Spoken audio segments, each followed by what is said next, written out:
Hello, and welcome to Healthy Living. I'm Dr. Donald Pelto, and I have Dr. Nina Rosario here. She is in the Department of Endocrinology and Diabetes at UMass. Welcome, Dr. Rosario. Thank you. Pleasure to be here. Pleasure to be here. Thank you for joining us. So we're going to talk a little bit about diabetes and obesity. And kind of, is there a connection between diabetes and obesity? Let's start on kind of how does that work?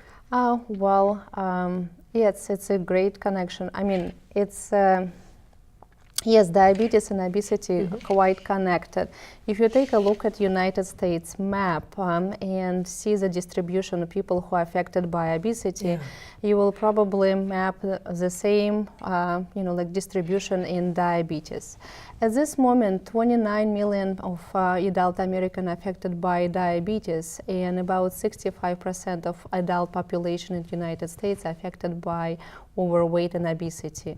And unfortunately, CDC predicted 1 of 5 adult Americans will be affected by diabetes by year 2030. Wow, 1 in 5. 1 in 5. Okay, so then as an endocrinologist, you kind of have a special interest in helping people with weight loss as well, with obesity. Is that correct? Yes. My practice as an endocrinologist shaped my interest in the area of obesity and its metabolic complications such diabetes. And when I practice, I'm a part of the group at the Diabetes Center of Excellence at UMass, taking care of patients with diabetes. And I run metabolic weight loss program with Department of Endocrinology. Okay, so that's a big word, metabolic weight loss. So for those that are watching that are local, define that for us, metabolic weight loss. I'll start with definition of obesity. Yeah. Obesity is defined by excess of weight for the person. When a person weighs too much for their health. Okay. For his or her health. And basically we're looking at ratio between weight and height that's defined by BMI. And when we looked at obesity in current times, we try to pull away ourselves from the previous dogma that energy balance, it's a ratio between how much calories in and how much calories out, and apply current scientific evidence that obesity is a complex disease that comes with multiple different factors. Okay. So therefore, when patients come to our clinic, we try to focus on metabolic abnormalities that potentially brought patient to the state of extra weight. Okay. So just to kind of, for those that are watching, is it diabetes happens first and then people gain weight, or does the weight loss happen and then diabetes, or it can happen either way? It's a good question. Well, in reality, weight probably will be the first sign, especially for patients affected by type 2 diabetes.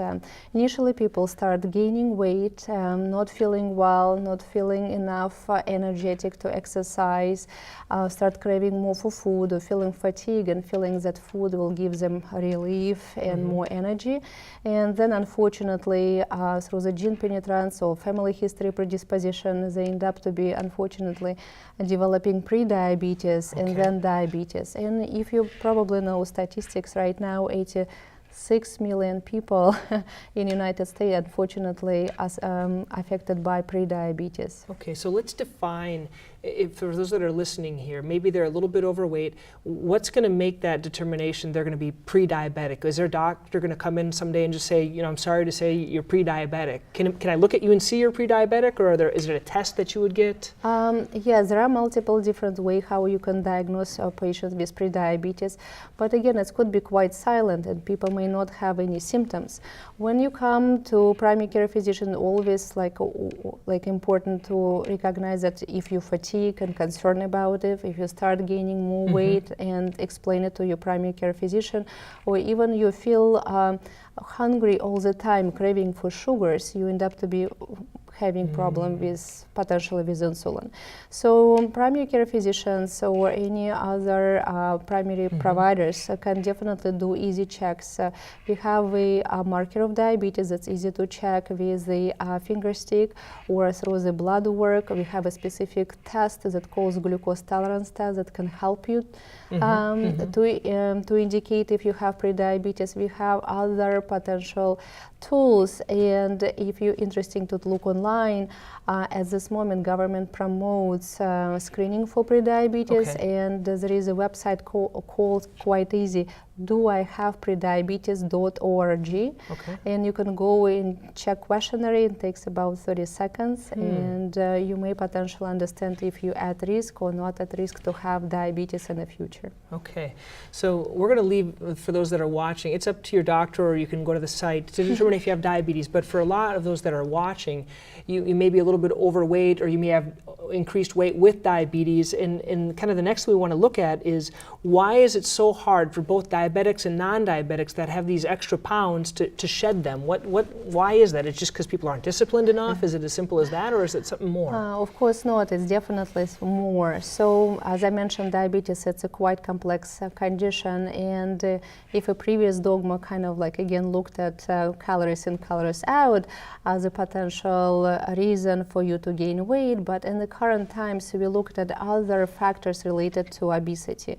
We count genetics, we count even maternal health and intrauterus development. We count environmental, psychological, medical factors. Stresses and things like Absolutely, yes.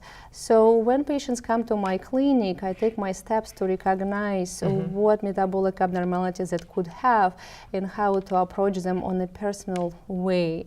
So could they have a metabolic condition that brought them to like weight gain, for example, skeletal muscular abnormalities, right? Joint pain, muscular pain that needs to be addressed by it, right?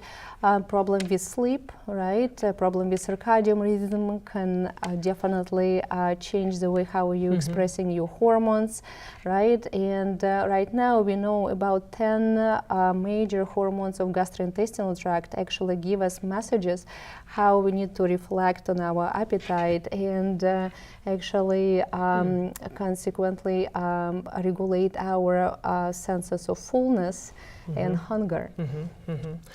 And so those that are coming in for getting help with their diabetes, they come and see you. Do you treat every patient that has diabetes for weight loss in your practice? Absolutely, yes. We definitely address it on each visit because at this moment, besides diet and exercise routine and the help what we have from our nutritionist team and in association with bariatric center, we have exercise physiologists can help with personal care in terms of your exercise.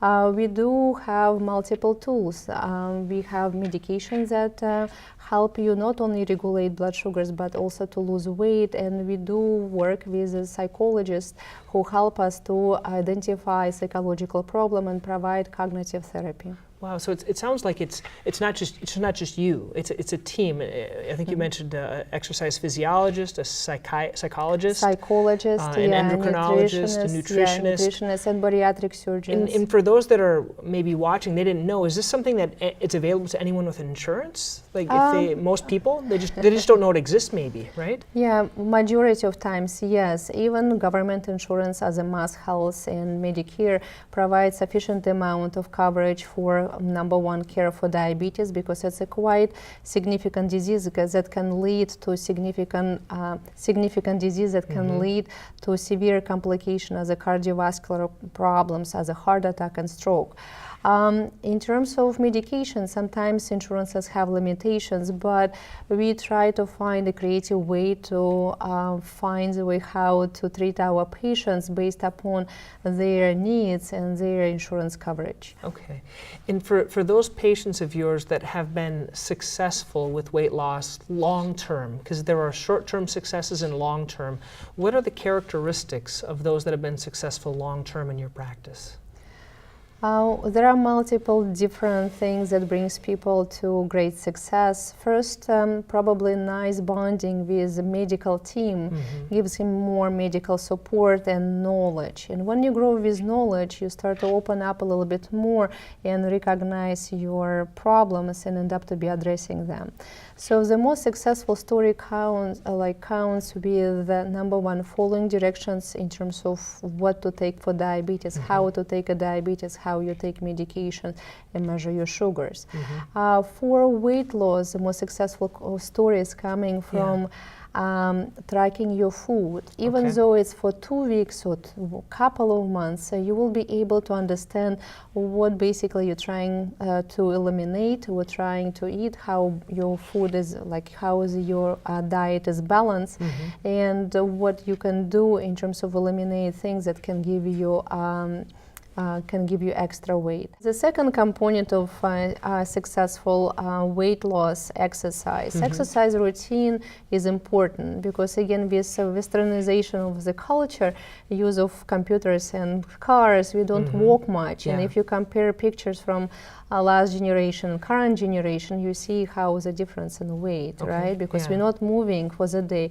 And it's important concept to recognize. We actually deprive ourselves from activities by just changing our jobs sitting next to computers. So it's important to give yourself opportunity to walk every day about 30 to 40 minutes. And if you have more chances to exercise, to establish some exercise routine at home or in a gym. Studies show that having some guidance, like having a coach or a trainer and overall support probably will bring you more success with exercise. The next thing, most important, is definitely to have supportive environment. If you have healthy supportive environment, if your family members for your weight loss, if you're trying to promote not giving you a cake for your birthday when you have diabetes, but giving you something membership to membership the gym. Yes, or I wouldn't want that, but okay. Yes, or again dumbbells, or even again stretching, exercising ropes. It probably will be a better investment and give you more motivation. So in always it's nice to think positive that you can do it, believe it yourself, and we see the stories when people had again on a low self-esteem, no motivation, but kind of the change, they start thinking about, I would like to live and be healthy until my grandparents get graduated from high school or my daughter get married, and then gives them kind of a positive hope and motivation and things like that. Okay. And now the big question for those that are watching is, once they lose the weight, let's say they do well, they lose, is it typical 30, 40, 50 pounds, or over time, over years, people can lose that amount? It depends what baseline you're coming from. So right now we're fortunate that we're not measuring number on a scale, that we're measuring a percentage of the weight loss. The current recommendation from Obesity Society and American Health Association Task Force recommend to lose 5% of your initial body weight in 6 months. Okay. So for who would like to lose more, it's probably not healthy to get into rapid weight loss, because unfortunately you might regain weight gain. So the reason for losing it too quick is because there's a rebound effect. You can regain. Yeah, weight regain has a lot of specific issues related to metabolic velocity and metabolic adaptation. It's very hard for patients to adjust to ideas that they're lighter and eat accordingly to their new weight needs, basically addressing their metabolic velocity, basic metabolic velocity. For patients with rapid weight loss, it's important to think about basic metabolic velocity and therefore adjust their diet based upon their current weight. The same applies to physical activities. People sometimes don't realize that metabolic adaptation of the muscular exercise can potentially decrease the amount of burning calories while you're exercising.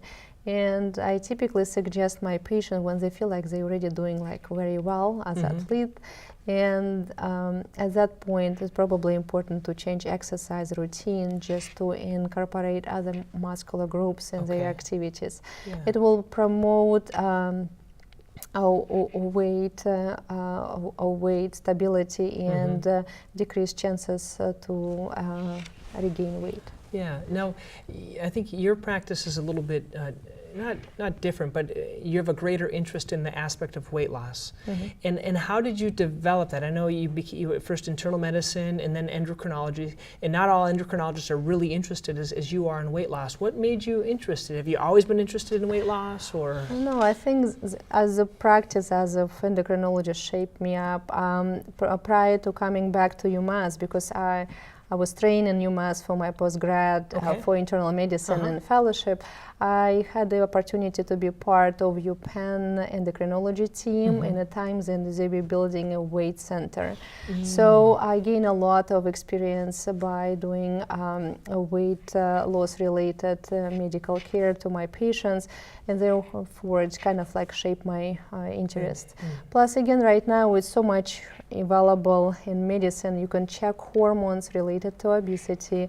You may not yet identify genes on an everyday basis in your clinical practice, but I hope it will be available soon. So again, it just fascinates me how much we can do even right now for patients with weight. So therefore, when I see my patients in endocrine clinic, I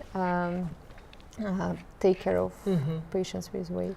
Now, I know something that I typically see, and I'm sure you do as well, patients, they come in, they start maybe they're pre-diabetic, and the doctor says, I'd like you to eat a little bit less or change your diet and then work out a little bit more, and then they start on maybe an oral medication. One that's more common is metformin, and then from there, that's just not under control, then they have to put them on insulin. This whole kind of step upward progression, have you seen this kind of step down and kind of getting off the insulin and getting off the metformin? And so is there hope for people? I guess I'm trying, I know it's a case by case, but is there? Absolutely, yes. So in our Diabetes Center of Excellence, I think we totally recognize how weight affects diabetes, how weight decreases the quality of life of our patients with diabetes, and we try to adjust patients' therapeutic care and prescribe medication as indicated, but in a focus on blood sugar control and weight. And there are a few classes of medication right now for patients with diabetes that promotes weight loss. And as you asked me before, if a weight loss of 20, 30, 40 pounds is possible, yes, it's possible. And we see successful stories even more than that. Wow. But we still collaborate closely with the bariatric bariatric clinic, and we send patients for a bariatric surgery evaluation if they are in advanced stage of obesity, and if they need more than medical care, meaning bariatric surgery to control their sugars and weight. Yeah, so we can kind of talk, I know we didn't ask that as the questions we were thinking about, but how does that work? If someone has bariatric surgery, do they become non-diabetic, or when their weight drops quite a bit, is it they just stop using the medication, but you're always pre-diabetic? How does that work? Unfortunately, you cannot change your genes or predisposition. So it's probably important to remember that you have had problem with sugars, and it might return if you're not following recommendation. For majority of patients, it's we see a lot of successful stories. With bariatric? With bariatric surgery. And studies support actually bariatric surgery for treatment of diabetes and definitely weight. And in our bariatric center, patients typically gradually decrease amount of insulin use. We suggest we provide recommendation how to wean from insulin, and sometimes they end up to be taking only indeed medication called metformin versus just stop medication completely. Wow, that's great. That's great. You mentioned, I know everyone's curious, you mentioned a couple of the medications that actually help with weight loss. So if you're diabetic, there are one more common one. Correct me if I'm incorrect, but does metformin kind of known to maybe cause a little bit of weight gain, or is that? Metformin actually is opposite. It's known to have produce a weight loss. Weight loss, okay. Yeah, because again, the common problem with the weight gain in patients with predisposition to have diabetes in the future is high insulin production. Okay. And metformin is a medication that improves synthesis of insulin. Therefore, you produce a smaller amount, less of insulin, but more productive, more effective. It works better for you, and you improve your metabolic velocity. And there's a couple of other newer ones that are out there. Some insurances cover that, help you lose weight. Well, there are two different approaches. You may start using medications that directly indicated for the weight loss, like we call it anti-obesity medication, versus medications that we know would help you great time with blood sugars, but also would help you to lose weight, because they kind of like targeting those two pieces at together. once. Yeah. Okay, neat. How you call it, like a two birds with one stone, right? Exactly. Okay. And then I wanted to ask a little bit, we touched on this a little bit about behavior modification. And is that just releasing stress, or what does behavior modification mean? It's with a psychiatrist, right? It's for psychologists. In our Diabetes Center of Excellence, we have psychologists who work with our patients to stratify their needs and improve their condition through the cognitive therapy. So we all build differently. We have a different set of reward systems, right? We sense foods like differently. So therefore, they identify what patterns in your behavior may potentially be the barrier to take a good care of your diabetes or your weight. For there are multiple different psychological conditions that could be identified, even include new ones, like for example, night eating syndrome. Which probably was not recognized, like about 10 to 20 years ago. So therefore, they help you to change the patterns, break barriers, and improve the way how you address food, diabetes care, medication intake, exercise, and kind of overall well-being. Neat.